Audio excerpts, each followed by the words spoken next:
अतीकुर रहमान साहब, कहा आपके एक नेता कह रहे हैं, कई सारे मुसलमान लोग भी कह रहे हैं, माफ कीजिएगा, अल्पसंख्यक मुस्लिम समुदाय के लोग, मुसलमान लोग नहीं कहना चाहिए, मुस्लिम समुदाय के लोग, इस्लाम धर्म मानने वाले, वो ये कहते हैं कि भाई देखिए ये तो जो हुआ है, ये तो जो है गोडसे की नाजायज औलादे हैं। तो मतलब आप अतीकुर रहमान को किससे कंपेयर कर रहे हैं? राष्ट्रपिता से। कई सारे नेताओं ने कहा, कई ने तो उसके लिए दुआएं भी पढ़ दिए, कई ने कहा वो क्या बोलते हैं, खुदा सजा दे, खुदा उनको सजा दे।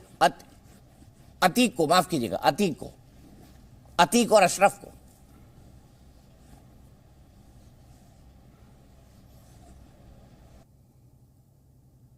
जी, जितने भी लोगों ने अतीक अहमद के लिए बयान जारी किए हैं, उसके फेवर में, उससे लगाव रखते हुए आपने उसको, आपको फर्क आपको नजर करना चाहिए कि सारे के सारे पॉलिटिकल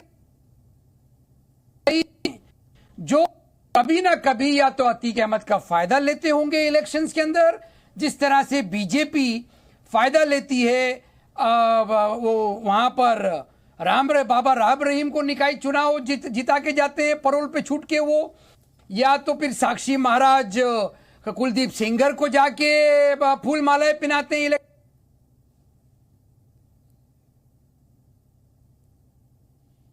क्राइम के करना जरूरी। मुझे समझ में नहीं आता है आपने कैसे ये कह दिया कि मुस्लिम समुदाय, सारे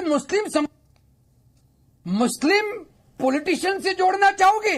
अगर आप ऐसा करते हैं तो सारे के सारे हिंदू समाज को क्या मैं बीजेपी के साथ में जोड़ दूं? अरे भाई, पॉलिटिक्स को आप अलग करिए, समुदाय को अलग। कोई ने क्या अतीक अहमद के लिए कोई पॉजिटिव स्टेटमेंट इशू किया?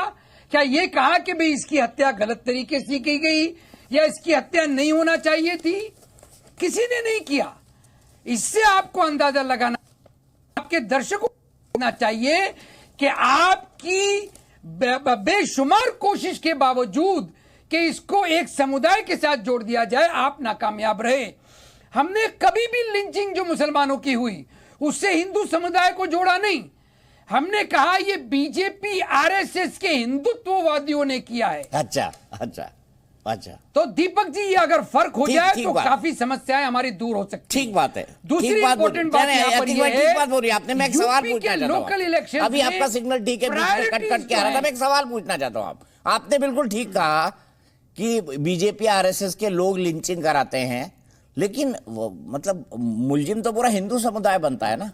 और फिर उसके बाद अगर नुपुर शर्मा कोई बीजेपी के प्रवक्ता के तौर पर कुछ बोल देती है तो कई लोगों की गर्दन भी कट जाती है देश भर में। आपको पता है ये बात, सर तन से जुदा। और ये गर्दन फ्रांस में भी कट जाती है, किसी और देश में भी कट जाती है, किसी और देश में भी कट जाती है। ये क्या, ये बताइए ना, समझाइए ना। यस, बहुत अच्छा सवाल है दीपक जी आपका। 10 बार मुझे कांटेक्ट किया गया नुपुर शर्मा के मामले पे बोलने के लिए। जैसे ही उनको मालूम पड़ा कि मैं नुपुर शर्मा का फेवर करने वाला हूं, मुझे डिबेट पर से हटा दिया गया। गजब बात करते हैं। उसके बावजूद मैंने कई चैनल्स के ऊपर यह बात रखी कि नुपुर शर्मा ने कोई गलती नहीं की थी। तमाम उल्मा को एक प्रेस रिलीज करके ये बताना पड़ेगा और बताना चाहिए कि नुपुर शर्मा ने कोई ब्लास्फेमी नहीं की है, और प्रॉफिट मोहम्मद की हदीस को मेंटेन करते हुए नुपुर शर्मा को माफी मिल सकती है, दी जाना चाहिए। कोई गलती नहीं की, लेकिन 10 में से 5 पे ही बुलाया जाता था साहब। और आपने कई बार मुझे उससे अलग थलग कर दिया। तो ये जो इस्लामोफोबिया, ये हिंदूफोबिया भी कह लीजिए, ये जब मिक्स हो जाता है तो ये बेड़ा गर्क होता है हमारे समाज का। मैं हाथ जोड़ के आपसे विनती करता हूं, पॉलिटिक्स चाहे वो हिंदुत्व की हो चाहे वो इस्लामिस्ट की हो, इसको अलग-अलग कर दीजिए।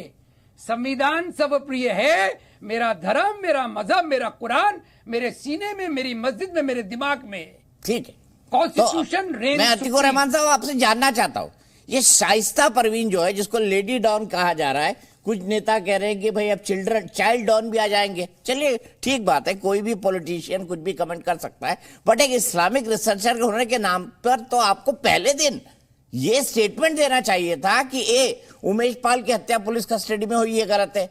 दूसरी, जिन लोगों ने हत्या की वो गलत है, जो कैमरे पर दिखाई दे रहे थे, आपने दिया ये?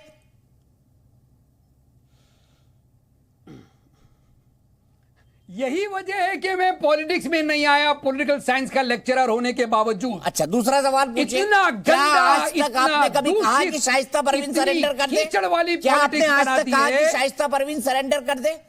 आज तक एक डिबेट में, फर्स्ट आप डिबेट दर्जन में- डिबेट में बैठे हैं मेरे साथ, एक डिबेट में कहा शाइस्ता मैंने परवीन कहा सरेंडर कर दे।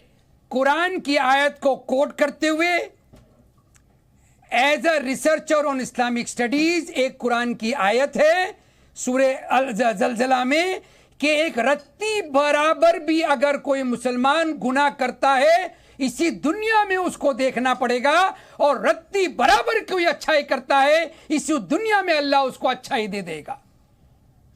यह है कुरान। अभी भी आपने नहीं कहा कि और ये है शाइस्ता मुसलमान का परवीन इस्लाम। वांटेड है और उसको तुरंत जो है सरेंडर करना चाहिए, अभी भी नहीं कहा आपने। भाई मैं शाइस्ता परवीन का पहली बार मैंने नाम सुना जब ये कंट्रोवर्सी शुरू हुई 10-15 दिन 20 दिन पहले, मैं तो जानता भी नहीं था। अच्छा, आपको ये भी नहीं पता था कि बीएसपी ने उसको टिकट दे रखा है? तो मैं अतीक भाई, आप दर्जनों डिबेट में हमारे साथ बैठते हैं, आपको ये भी नहीं पता था कि अरे भाई मुझे उसके घर पे ओवैसी हो चुके हैं और एक अपराधी का भाषण भी चुना चुके हैं। ओवैसी साहब, इत्तेहाद मुस्लिमीन, मुसलमानों की एकता की पार्टी। Political science, as a lecturer in political science, जितना माफिया और पॉलिटिक्स का नेक्सस मेरे पास रिकॉर्डेड है, उस रिकॉर्ड के अंदर ये सारे के सारे पहले से ही दर्ज हैं। ठीक है, तो कसम संविधान की हम बात कर रहे हैं। निकाय चुनाव में योगी जी ने कह दिया है, प्रकृति न अत्याचार करती है, ना किसी को अत्याचार, किसी का अत्याचार स्वीकार करती है। कहां से कह रहे थे? प्रयागराज से। क्या हुआ प्रयागराज में? पहले उमेश पाल की हत्या, 2 कांस्टेबल्स की हत्या, और उसके बाद ब्रॉड डे लाइट के अंदर बिल्कुल फिल्मी अंदाज में हत्या की गई। उसके बाद असद और गुलाम और गुड्डू मुस्लिम जो अभी भी गायब है, शाइस्ता परवीन, सब पर इल्जाम लगा, सब फरार घोषित हुए, कई की संपत्तियां गिरा दी गई, बुलडोजर चल गए। उसके बाद असद का इनकाउंटर हुआ, गुलाम का इनकाउंटर हुआ, और उसके बाद अतीक और अशरफ जो लाए गए थे साबरमती जेल से, उनको भी 3 अपराधियों ने मौत के घाट उतार दिया। किसी को भी अननेचुरल डेथ नहीं मरना चाहिए, कम से कम गोली से, ये भारत का संविधान साफ तौर पर कहता है। राजकुमार भाटी जी, चलिए, आप कह रहे हैं कि आपकी पार्टी बहुत अच्छी है, मैं मानता हूँ बहुत अच्छी पार्टी है। नेताजी जैसे नेता रहे, जिनका अपना एक विजन था, समाजवादी सोच थी, विचारधारा थी, लेकिन ये जो आपने माफियाओं का क्रिमिनलाइजेशन ऑफ, जो क्रिमिनल्स का पॉलिटिसाइजेशन किया, यानी अपराधियों का राजनीतिकरण कर दिया, भाटी जी, क्या आपको लगता है कि गलत किया था उस टाइम पे आपने? आज जब सोचते हैं आप जैसे नए नेता, मैं नहीं बात कर रहा हूँ 1989 में क्या हुआ, 91 में क्या हुआ, 4 में क्या हुआ, 2 में क्या हुआ, 6 में क्या हुआ, आप जैसे नेता को गलत लगता है? नहीं करना था समाजवादी पार्टी को है? कोई भी पार्टी अगर अपराधियों को राजनीति में बढ़ावा देती है तो वो गलत है, चाहे वो मेरी पार्टी हो चाहे कोई दूसरी पार्टी हो। कुछ गलतियां, इंसान गलतियों का पुतला है, हर किसी से कुछ गलतियां होती हैं। मैं कतई ये दावा नहीं करता कि हमारी पार्टी ने कोई गलती नहीं की होगी, लेकिन इस मामले में भारतीय जनता पार्टी का रिकॉर्ड बहुत ज्यादा खराब है। भारतीय जनता पार्टी ने जितने अपराधियों को टिकट दिए हैं, जितना अपराधियों को बढ़ावा दिया है, वो उसके सामने तो समाजवादी पार्टी कुछ भी नहीं है।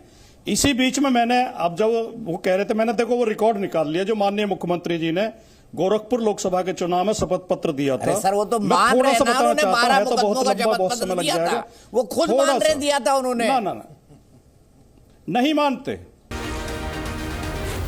जी न्यूज।